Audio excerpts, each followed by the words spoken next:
Thomas Kelly had his whole life ahead of him. He was just 18 years old with a promising job, a new girlfriend and a close and loving family. Then last Saturday night, it was all taken away. Thomas was walking along a busy street in Sydney's King's Cross, hand in hand with his girlfriend, when he was viciously king-hit in an unprovoked attack. 2 days later, his mum and dad made the heartbreaking decision to switch off his life support. Tonight, as the hunt for the killer continues, we talk to the people closest to this tragedy, to Thomas's terrified girlfriend, to the mate who stuck by him during the mad dash to hospital, and to his parents Ralph and Kathy, who are determined to give their son's death some meaning. The gentle serenity of the Southern Highlands of New South Wales is a long way from the bright lights and mayhem of King's Cross. But a week ago, these two worlds collided with catastrophic results for the Kelly family. Having it happen to a son is beyond belief. We were a normal family up until Saturday night, and then something was taken away from us, and you don't think it will happen to you. There's a piece of us that's not there anymore. I mean, we're a family of 5, we'll always be a family of 5, but there's only 4 of us here, and I think, how do you ever come to terms with that? 18-year-old Thomas Kelly, Tom to his mates, was killed in King's Cross, punched in the head by a complete stranger, leaving his parents Ralph and Kathy devastated. I sometimes have a bit of a talk to Thomas and just say, I just can't believe you're not going to come home. It's also left the young women Tom was with that night too scared to show their faces, with the attacker still on the loose. We could get hurt as well, because he's out there, and I'm pretty sure he knows that we were with Tom that night. So you fear retribution? We don't know, but that's the build we're led to believe. And it's mobilised an entire police force. This coward who struck him didn't have an axe to grind with him. Thomas had done nothing to him. He was just intent, and this is why I say if it wasn't Thomas it would have been someone else. This coward was intent on hurting someone. Come on. Hi, my name's Joe. I got 3 kids. Tom Kelly grew up in a close, loving family. The elder brother to sister Madeline and little brother Stuart. He was a cheeky but quiet kid who graduated from the prestigious King's School last year. He is here, just there. Look at him. Yeah. He's so handsome. He is a handsome boy. I think he was just an average 18-year-old young man who wanted to be just like everybody else. He loved his music, he loves to get out on the rugby field, he loved tennis, he was quite a good tennis player. We've always brought our children up to respect other people and to be humble and to be honest, and I think that Thomas really reflected all of those qualities in his life. You're clearly proud of him. Absolutely. More proud, I think, than you can reflect or you can talk about, because he was courageous. He would never give up. And life was really taking off for Tom. He had an accounting cadetship and his first girlfriend. You were Tom's first love. Yeah. What was it about him that was so special? I don't know, he's just his personality, his morals. He was the most down-to-earth kind of person. Like, you couldn't just imagine him doing anything wrong.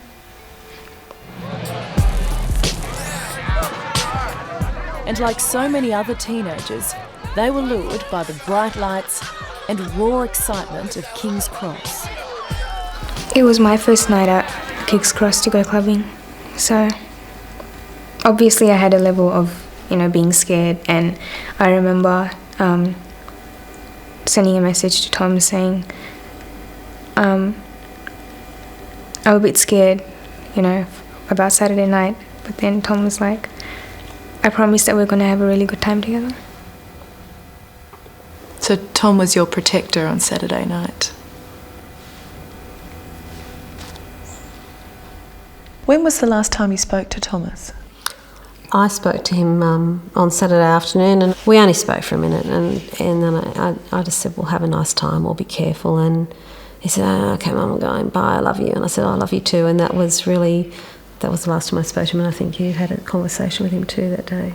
Yeah, I spoke to him about 6 o'clock that night, and I said, no, that's fine, just have a good night and be careful. He said, yeah, I will be careful, and same thing, I love you. This was meant to be a special night for Tom, his first time in King's Cross with his first girlfriend, celebrating a mate's 18th birthday. The plan was to meet under the Coke sign, but not knowing the area, Tom and the 2 girls were dropped 150 metres off the main drag. How could they have known that such a short walk would be so deadly? The 3 18-year-olds were walking up Victoria Street just after 10 o'clock. A security camera capturing their last moments of innocence. Tom, on the phone, getting directions from his mate Andrew Moe. Seconds later, he was attacked. I saw this guy, he's just standing with his back against the wall, and then he walked up, and he just walked up to Tom and punched him like that. What do you remember about that actual moment? Him letting go of my hand and him hitting the ground. Tom let go of your hand and fell backwards. Yep. I didn't know what to do, kind of thing. We were all just stunned. It was just so shocking. Did you get a look at the man who did it? Not clearly. No. Because it was dark. This lunatic's just come across the two girls. So basically right across the girls? Yeah, right across the path of the 2 girls to deliberately attack Thomas. Assistant Commissioner Mark Murdoch is in charge of policing the cross. Do we know whereabouts Thomas fell? Well, literally where we're standing. Right here. Yeah. And so this guy's punched him. What's he then done? He's taken off. And he's headed up this way? He's headed south in Victoria Street and run up towards the Coke sign. Within minutes, Tom was being rushed to St Vincent's Hospital. His friend Andrew Moe, who organised the night out, was riding with him. I can still see the image of Tom lying on the stretcher, blood all over his face, trickling down his hair, and the paramedics doing all they can to just keep him breathing. He was wheezing for air.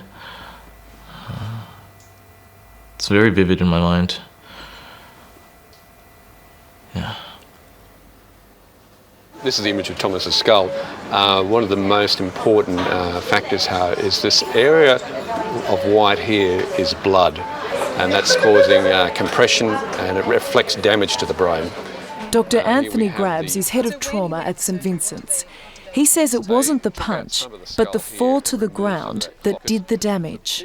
So he falls and hits his head here, and his brain's basically sort of pushed in that direction. Yeah, it's decompressed that way and then goes back to the other direction. But the punch was enough to knock him out? A punch was enough to knock him out, which then resulted in the fall. So that's really the killer punch, isn't it? That is the killer punch, yeah. It was about 10:30, we're just getting ready to go to bed, and the hospital called about 5 minutes later. And Kathy took the call and really couldn't comprehend what they were saying, so she passed the phone to me. And they just said, look, we need you to come up to the hospital straight away. And I said, well, why? And they said, because we just need you both here now. While Tom underwent emergency brain surgery, his parents made the frantic dash to be by his side. How did he look after surgery? I don't think I can give you the words to tell you how he looked. He was... he really looked he'd already gone. Yeah. From the moment we walked in there, his body was completely unmarked. But, you know, I've never seen anybody like that in my life. We still had before. hope.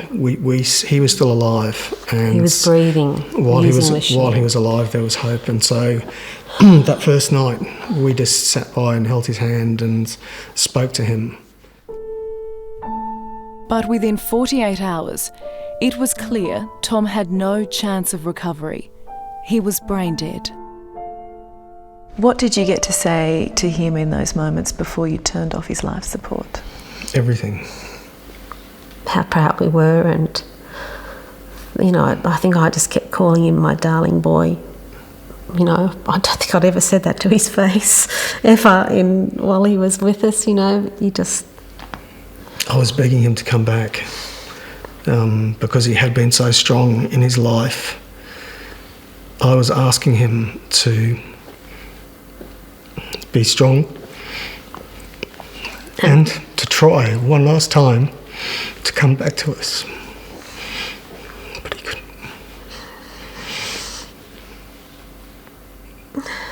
Because we'd been told that his hearing was the last thing that goes.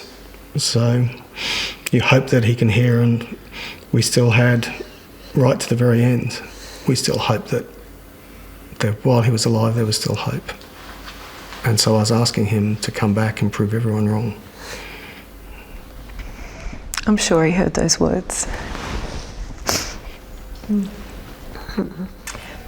I still had Tom's phone case with me, and I remember just staring at it, just thinking, oh, please come back. You okay? If there is one positive in this dreadful story, it's that Tom didn't die in vain. He may have lost his life in a senseless act, but by deciding to donate his organs, he saved the lives of others. It's another example of what a fine young man he was. We wanted something to come of it that would benefit other very sick people who needed his organs, and I know it's the right decision. Is there any solace in knowing that Thomas gave the gift of life to 3 or 4 people? Yes, absolutely. Absolutely. But what the Kelly family is struggling with most is why it had to be Tom. Why him? As much as you wouldn't want that to be anyone else's child, I just keep thinking, just if only he hadn't have been in that very spot at that very time, and, you know, if only the taxi had have stopped somewhere else, or if only, you know, he was 10 minutes late leaving home, or any number of variables could have just changed this whole outcome, and it's just impossible to believe that it's happened. So. And to try and prevent it happening to another family, the Kellys have bravely gone on the front foot, doing whatever they can to help the police catch the killer and stop the violence. The use of a hand is like the use of a gun, and that if you're going to punch someone, it's like shooting someone. And that's the correlation that they need to understand, that it's a danger. That it's potentially a lethal weapon. It is a lethal weapon. Do you hate this person? Yes. And I hope that the justice comes to them soon.